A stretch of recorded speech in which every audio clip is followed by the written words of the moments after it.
All right. Shalom. First and foremost, I want to give all praise, honor, and glory to Yahweh, Bahashim, Yahweh Shai, Bahashim, Rakakwadash. I want to give double honors to my apostles and elders, a great millstone who teach very well, while not this truth from, and salutation out there to the hopeful elect who continue to push this word in our truth, faith, and sincerity. And also shalom to all the men, women, and children who sincerely believe upon the words of Yahweh by Hashem Yahweh Shai. And today, man, just basically getting on the times, which the times that we're living in now, is when the Lord is bringing back the nation of Israel back to life. Because Israel was dead. And how do we know that Israel was dead? Ultimately, because they didn't have this truth, this wisdom, knowledge, and understanding, man. Let's go ahead and start off with Ezekiel, the 37th chapter. Because instead of you seeking the Lord, Yahweh Hashem Yahweh Shai, you want to seek a rap career. Instead of you seeking the Lord, Yahweh Hashem Yahweh Shai, and his prophets, you want to seek being a damn athlete, man. Which ultimately those things don't lead unto salvation. And that's why the Lord compared that into being in what? A dead state of mind. So let's get this in Ezekiel 37 and verse 1.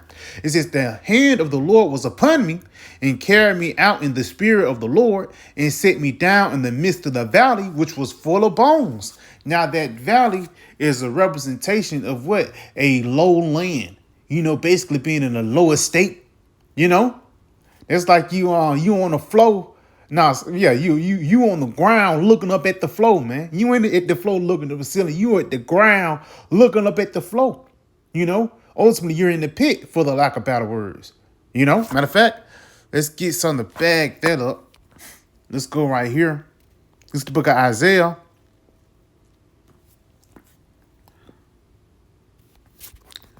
The book of Isaiah 51.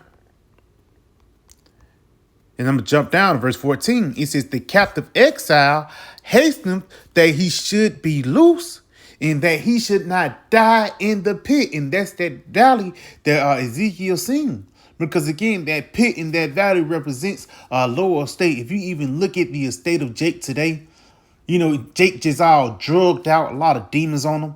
Bugged out niggas are obsessed with LeBron James and NBA YoungBoy instead of looking at the true powers that created you. And they're just wrapped up in this society. And the real reason is Jake don't know no better. Why? Because they was indoctrinated by the so-called white man.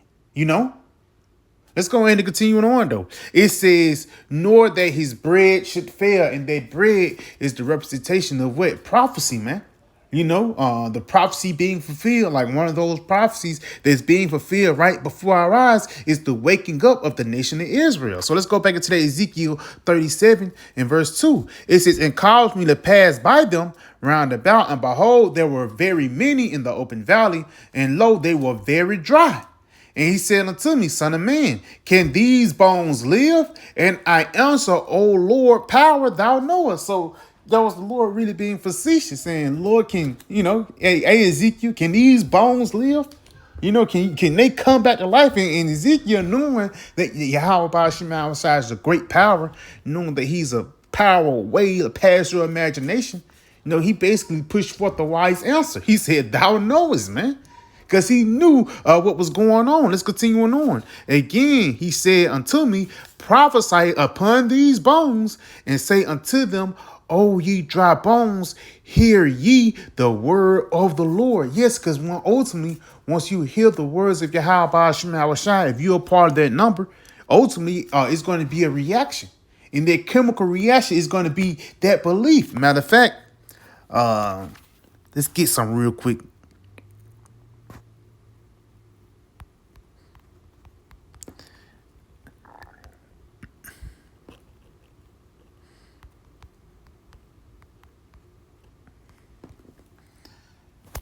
Please bear with me, Akim. Because ultimately, Yahweh Ba'ashim Yahweh Shai, he's not pushing out the words for no reason, man. Ultimately, every brother knew when it came down into when you first heard the names of Yahweh Ba'ashim Yahweh Shai, you first heard the breakdown about the chip, you first heard the breakdown about Babylon the Great. Ultimately, you was amazed, man. And you was attracted to it. Why? Because you knew this was the truth. Yeah, here you go. This is the book of Isaiah 30 and verse 21. This is why the Lord said, prophesying to the bones. This is why it's important to teach the sheep.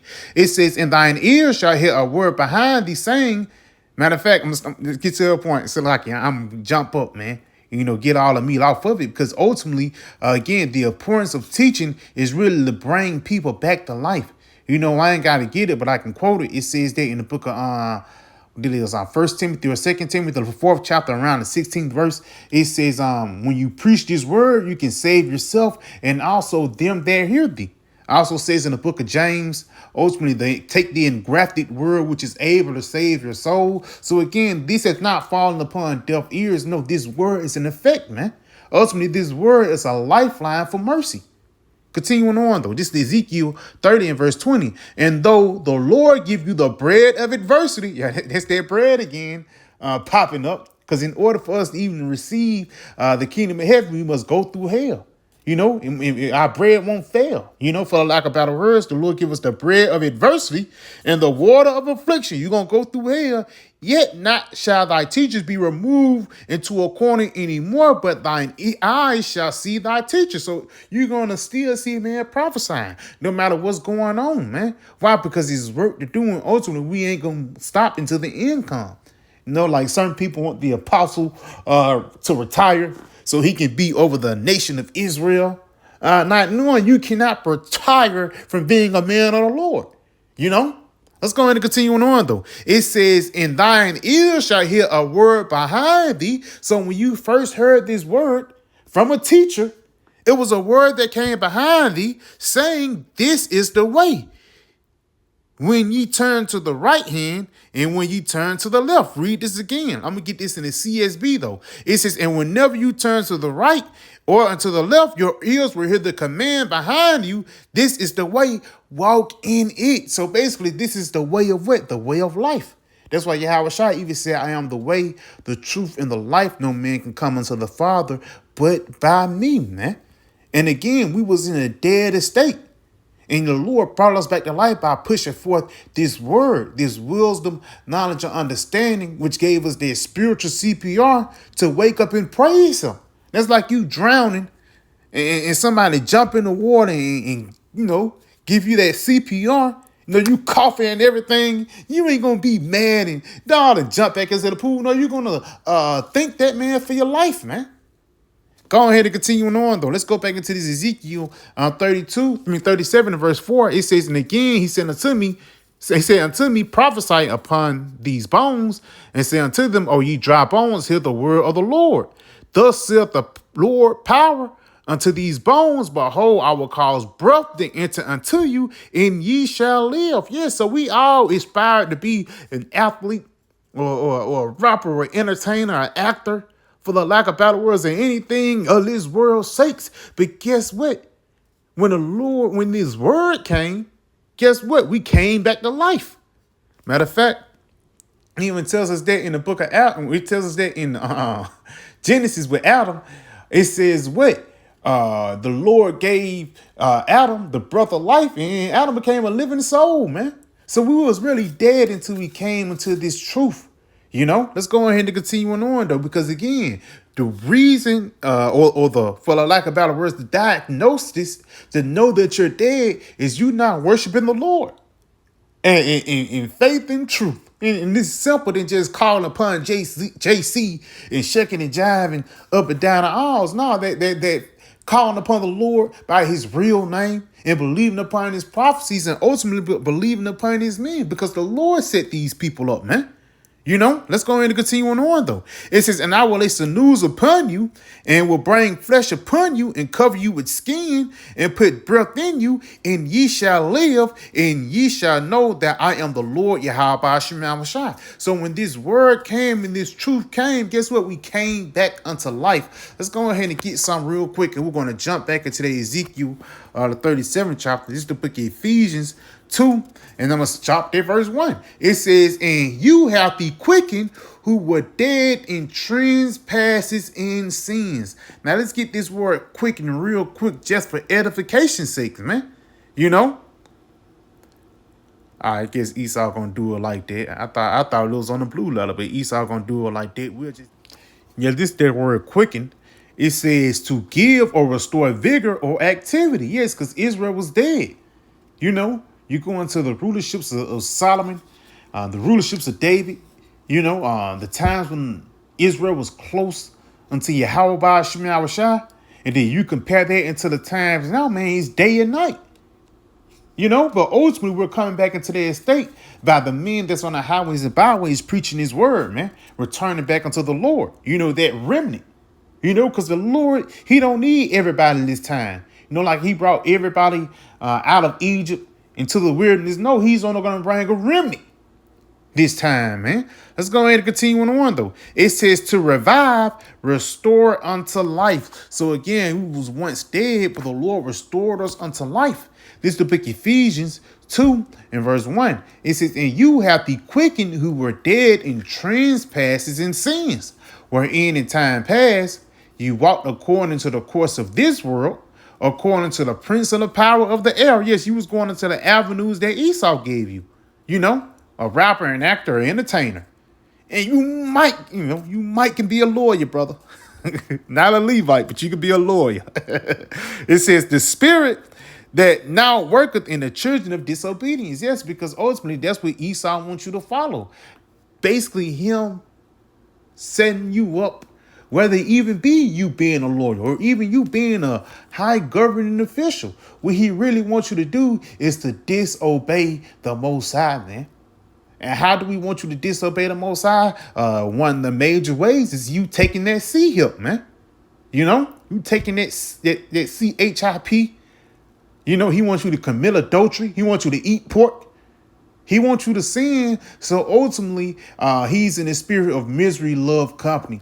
Esau know he's going to get destroyed, but he wants you to be destroyed with him. That's why he's sending, demons on Israel 24/7, man. Because he want to have company when the missiles hit, But ultimately, the Lord is going to wake up a remnant here in these last days, and they're going to be brought up out of their dead estate. Let's go ahead and continue on. Among whom we all had our conversations in times past and the lust of our flesh. So it's not like, you can't be over righteous, man. Because every brother went off. Every brother was once dead. Everybody had to go to the hospital. So it ain't like you're holier than thou. Ultimately, we all need Yahweh Ba'ashim and Yahweh Shai. That's what it's going on to, man. This breath ain't just come out of your own soul. No, you was dead. And the Lord breathed that breath unto you, man. And it's like a push start on the clutch. For the lack of better words, our clutch went out, man. And the Lord had to give us a jut of life. And what was that jut of life? It was by the way of this word, this understanding. Ultimately, it bred hope in us. It bred hope in us. Let's go ahead and continue on, though. It says, fulfilling the desires of the flesh and of the mind, where by nature we were the children of wrath, even as others. Yes, we was like the 2/3. It says, but the Most High, who is rich in mercy. Yes, Yahweh Ba'ashim Yahweh Shai, who was rich in mercy for his great love wherewith he loved us. And how have he loved us? Is that, you running up and down the aisle? No, he loved us. We know the Lord has sacrificed his body for us. But why did he sacrifice his body? In order for us to get this word, man. That's a part of Yahweh Ba'ashim Yahweh Shai loving us, man.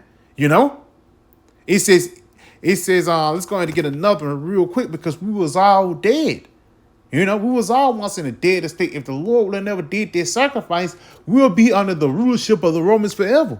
We'll be dead forever. But just because the Lord shed his blood for the elect first, and they woke up, ultimately, they're going to be alive here in these latter days, man. While the rest of these people are going to be dead.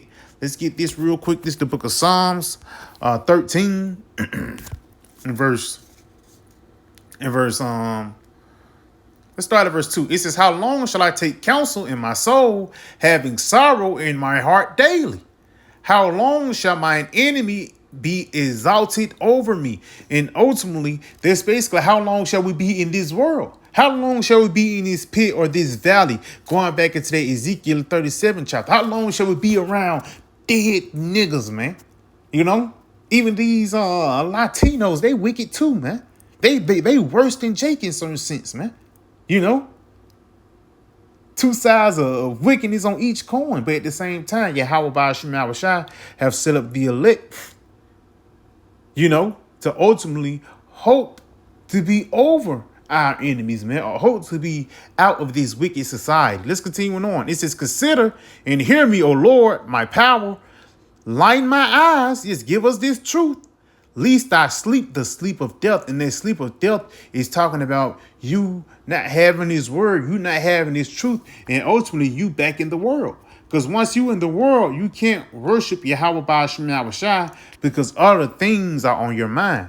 Let's get this real quick. This is the book of Psalms 5, and I'm going to start at verse 3. My soul is also sore vexed, but thou, O Lord, Yahweh Ba'ashim Yahushua, how long? Yes. So again, same thing, man. We all vexed in this wicked system. We all hoping and praying for the Lord to come back and put us over this guy so righteousness can rule. Continuing on. Return, O Lord, deliver my soul. O save me for thy mercy's sake. For in death there is no remembrance of thee. Yes.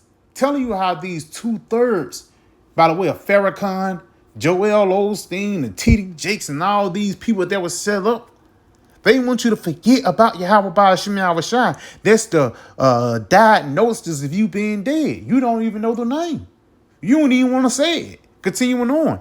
It says, for in death there is no remembrance of thee. In the grave, who shall give thee thanks? So if we was dead, the Lord, we would never praise the Lord. But just because Ezekiel 37, we was prophesied, somebody was taught, and somebody else was taught, and somebody else was taught, and that somebody taught you. Now, ultimately, Yahweh Ba'ashim Yahushua brought you back to life, man. That's that CPR. You know, somebody light your candle, you know. Let me get a light, you know, and ultimately, now, here in these latter days, the third temple is being built, man. You know, more people are being alive and more people are coming to the realization that they're Israelite. It's common knowledge now, man. But ultimately, it's going to grow into bigger and bigger things, man. And it's going to grow into us getting beamed up into those chariots, the living getting beamed up into those chariots, man, while the dead will stay here and be cremated. So, yeah, I pray that this video is edifying and give all praise, honor, and glory to Yahweh, Ba'ashim Yahushua, Ba'ashim Rakakudash. I'm going to give double honors to my apostle, Neil's great millstone, and Shalom.